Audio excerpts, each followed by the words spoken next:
नमस्कार, स्वागत है आप सभी का हरियाणा वॉइस में। मैं हूं आपके साथ सुनील चौहान। नई दिल्ली में शनिवार को सम्राट हेमचंद विक्रमादित्य की राज्याभिषेक दिवस के मौके पर सीएम मनोहर लाल ने डाक टिकट जारी किया। इस दौरान कार्यक्रम को संबोधित करते हुए उन्होंने सम्राट हेमचंद से प्रेरणा लेने की युवाओं से अपील की है। ये रिपोर्ट देखिए।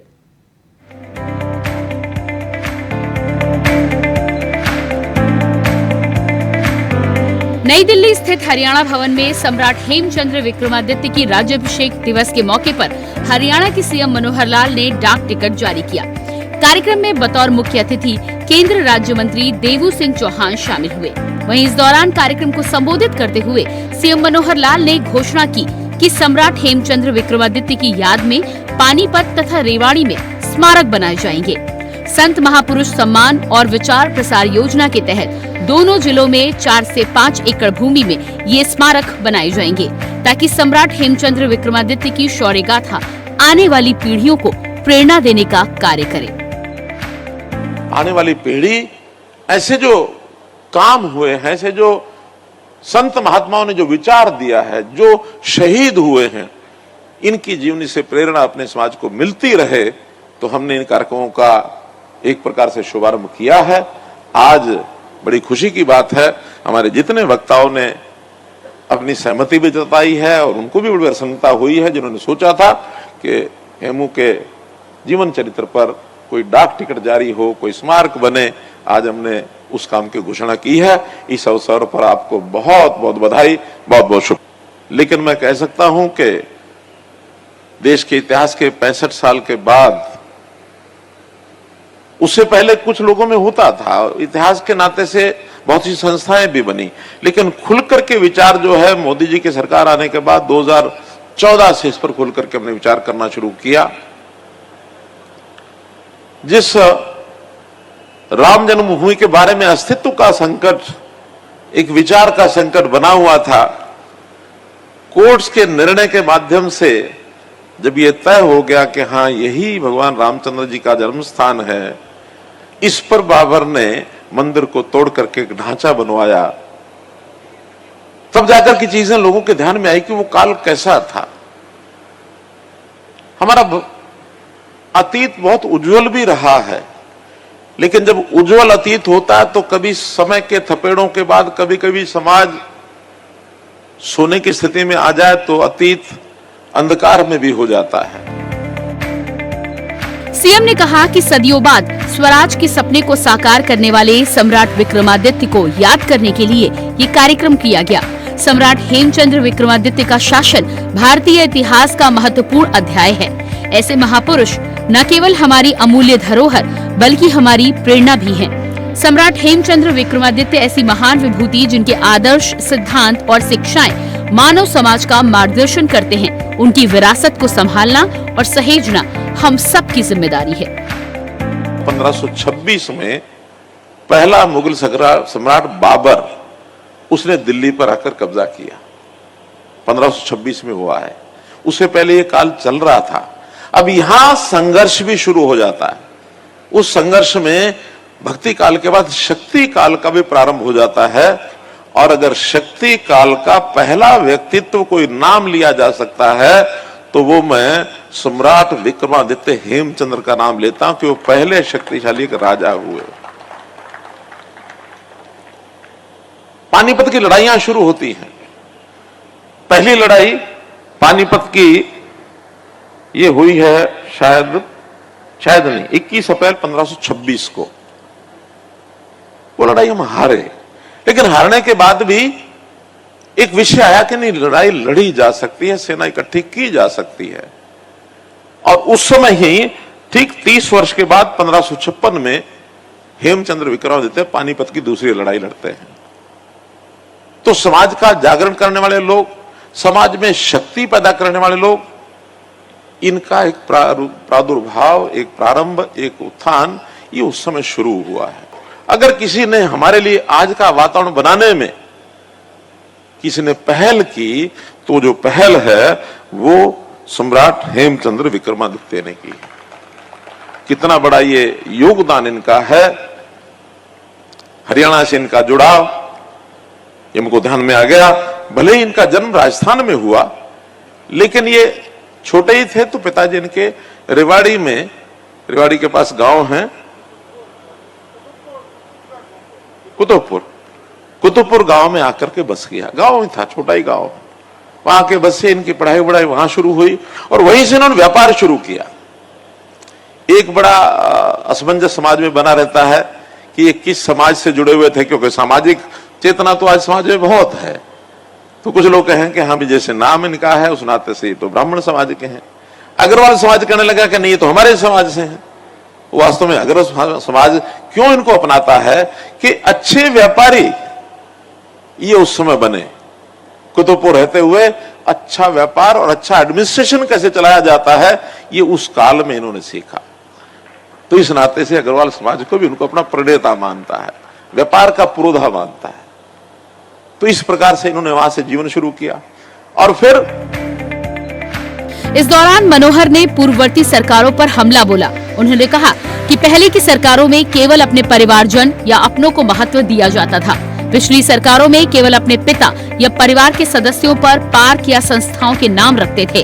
हमारी सरकार ने महापुरुषों को परिवारवाद से बाहर निकालकर उनको उचित स्थान दिलाया। हरियाणा सरकार ने संत महापुरुष विचार सम्मान और प्रसाद योजना के तहत संत महापुरुषों के संदेश जन जन तक पहुंचाए हैं। भगवान परशुराम, महर्षि कश्यप, महर्षि वाल्मीकि, गोरखनाथ धन्ना भगत, ज्योतिबा फूले, डॉक्टर भीमराव अंबेडकर की जयंती राज्य स्तर पर मनाई गई। हमारे यहाँ एक दुर्भाग्यपूर्ण स्थिति हो गई थी कि जो भी कोई शासनकर्ता आते थे उनको अगर किसी को आगे अपना नाम बढ़ाने के लिए मन में विचार आता था तो कुछ नेता तो ऐसे थे कि अपने जीते जी वो अपने ही स्टैचू लगाने शुरू कर देते थे कि मेरा नाम आगे बढ़ जाए। है आज भी बहुत से, बहुत दूर तक कुछ पहुंचते थे तो मेरे पिताजी और मेरे दादाजी, इनका कैसे स्टैचू लगे, इनका कैसे नाम हो, इनके नाम से कैसे छुट्टी हो, इस सोच तक सीमित रहे हैं। लेकिन जब हम आए तो मैंने कहा कि नहीं, जो इस देश के संत महापुरुष हुए जिनकी जीवनी से प्रेरणा मिलती है, उनके विचारों का प्रचार प्रसार ये हम करेंगे। इसके लिए हमने अलग से योजना बनाई, संत महापुरुष विचार प्रसार सम्मान योजना। और इसके अंतर्गत पहले साल हमने 10 करोड़ रुपए की राशि तय की। उस राशि से अब जितने भी कार्यक्रम प्रदेश में होते हैं, चाहे वो महर्षि वाल्मीकि जी का हुआ, संत रविदास जी का हुआ, संत कबीर जी का हुआ, महर्षि वाल्मीकि जी के हुए, गुरुओं के, गुरु गोविंद सिंह जी के, गुरु तेग बहादुर जी के, गुरु नानक देव जी के, अभी पीछे हमने धन्ना भगत की जयंती वो कैथल में मनाई, महर्षि कश्यप की जो इस प्रकार की जयंती है वो हमने मनाई।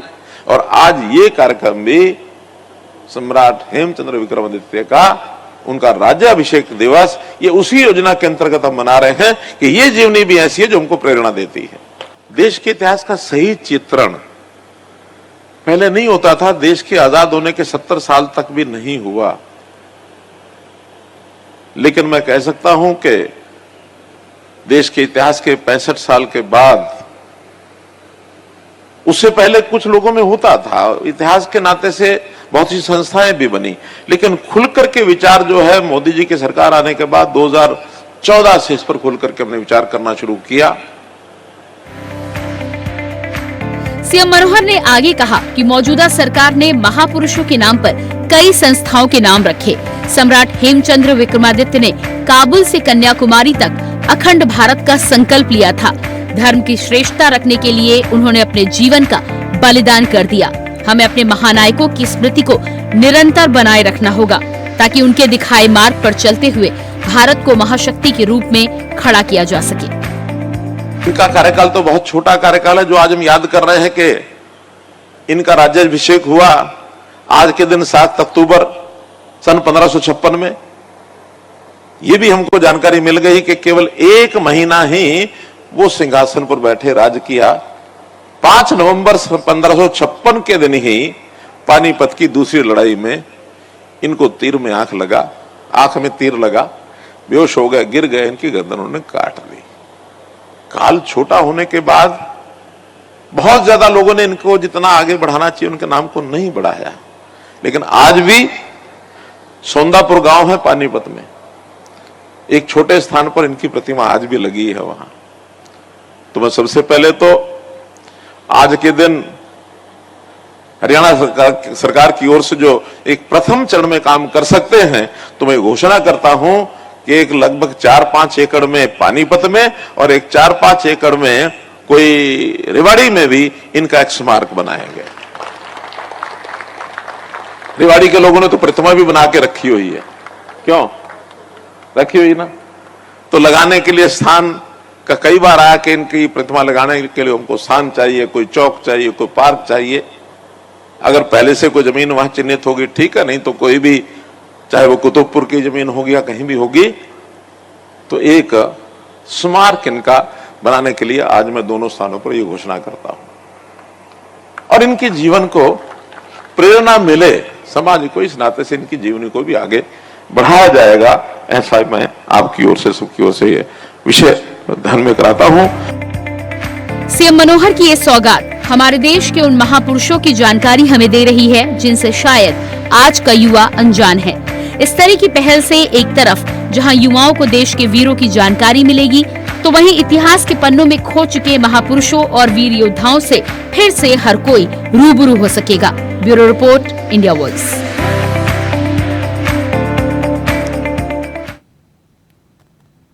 हरियाणा के करनाल में बीजेपी की तरफ से पन्ना प्रमुख सम्मेलन का आयोजन किया गया, जिसमें प्रदेश के मुखिया सीएम मनोहर लाल शामिल हुए।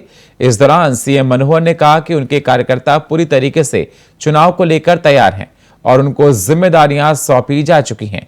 ये रिपोर्ट देखिए।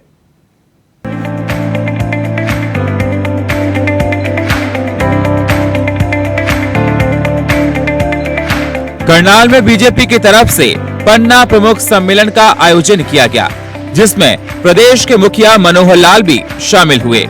इस दौरान मुख्यमंत्री मनोहर लाल ने कहा कि बीजेपी का संगठन हर घर तक वोटर लिस्ट के हर पन्ने तक के हैं, जबकि अभी कांग्रेस जिलों में अटकी है। उन्होंने पन्ना प्रमुखों को डिजिग्नेटेड विधायक बताया और कहा कि वो अपने क्षेत्र में विधायक की तरह काम करें। करीब 4 लाख पन्ना प्रमुखों की संख्या होनी है। 3 लाख पन्ना प्रमुख बन चुके हैं। ये एक पन्ने के 60 मतदाताओं वाले 15 परिवारों की जिम्मेदारी संभालेंगे। हर व्यक्ति, हर परिवार से संपर्क करना उनका दायित्व है। हरियाणा की अगर मैं बात करूं तो इस समय 90 में से 75 पन्ना प्रमुख सम्मेलन ये हमारे हो गए हैं। लगभग 4000 के आसपास संख्या पन्ना प्रमुखों में रहती है।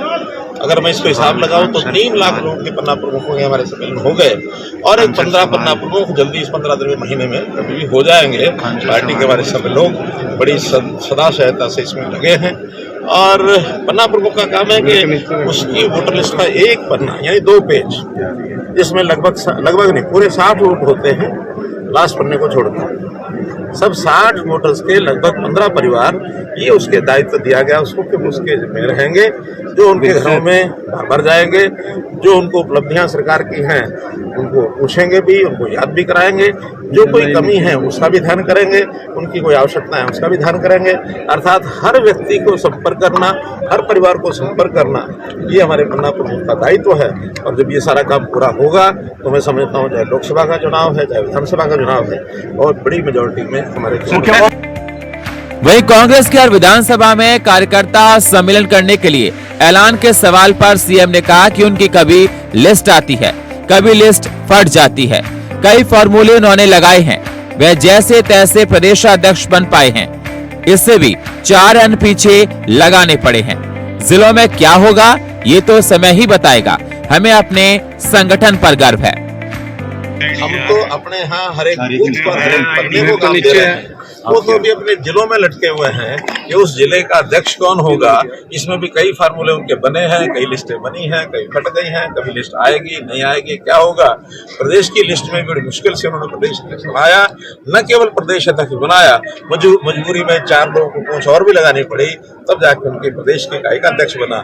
जिलों में क्या होगा ये जो समय आएगा तब बताएंगे। नीचे उनका कोई संगठन इस प्रकार का नहीं है जिस प्रकार का संगठन भारतीय जनता पार्टी का है, तो हम अपने संगठन पर गर्व करते हैं, अपने कार्यकर्ता। मुख्यमंत्री सीएम मनोहर ने जब मीडिया ने हरियाणा में जातिगत जनगणना को लेकर सवाल किया तो सीएम मनोहर ने बेधड़क जवाब देते हुए कहा कि हरियाणा में जातिगत जनगणना की जरूरत नहीं है, न ही कोई मांग है। जातिगत राजनीति कभी भी भाजपा के एजेंडे में नहीं रही है।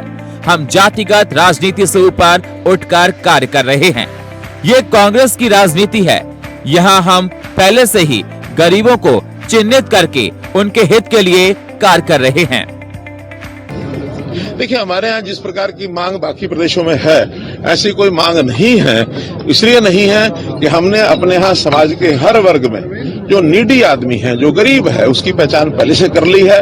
वो कास्ट बेस से भी ऊपर उठ करके की है। कांग्रेस ने हमेशा देश में 3 खेल चले हैं। 3C उनका जो एक खेल होता था, जिसके अंदर करप्शन थी, जिसमें क्राइम था, और उसमें तीसरा कास्ट बेस्ड पॉलिटिक्स।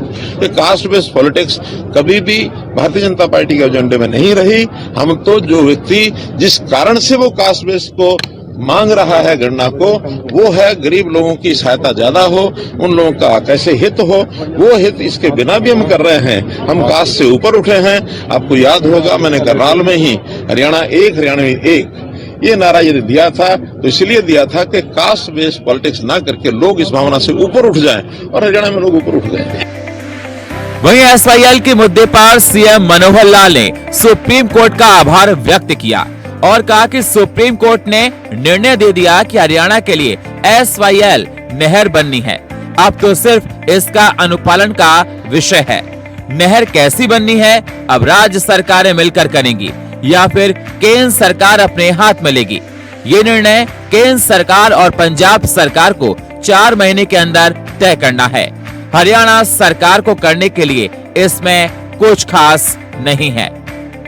बड़ा मुद्दा होने के बाद भी सुप्रीम कोर्ट ने जिस प्रकार का वर्डिक्ट दिया है, मैं सुप्रीम कोर्ट का हृदय से धन्यवाद करता हूं कि उन्होंने एकदम स्पष्ट जो निर्णय दिया कि हम इस निर्णय को दे चुके हैं कि हरियाणा के लिए SYL बननी है।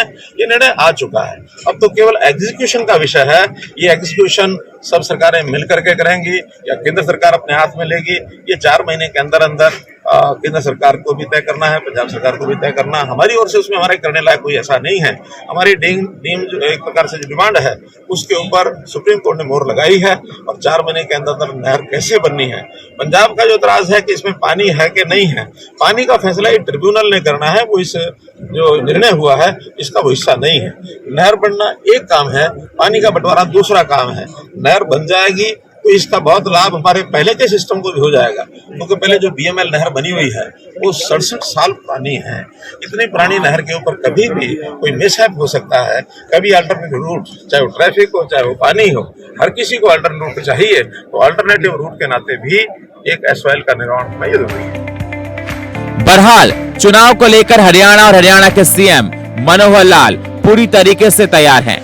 फिर से प्रदेश में कमल खिलाने के लिए सीएम जहां कार्यकर्ताओं में एक तरफ जोश बढ़ने का काम कर रहे हैं, तो वहीं दूसरी तरफ प्रदेश को विकास के पथ पर अग्रसर कराने के लिए जी जान से लगे हुए हैं। Bureau report, India voice.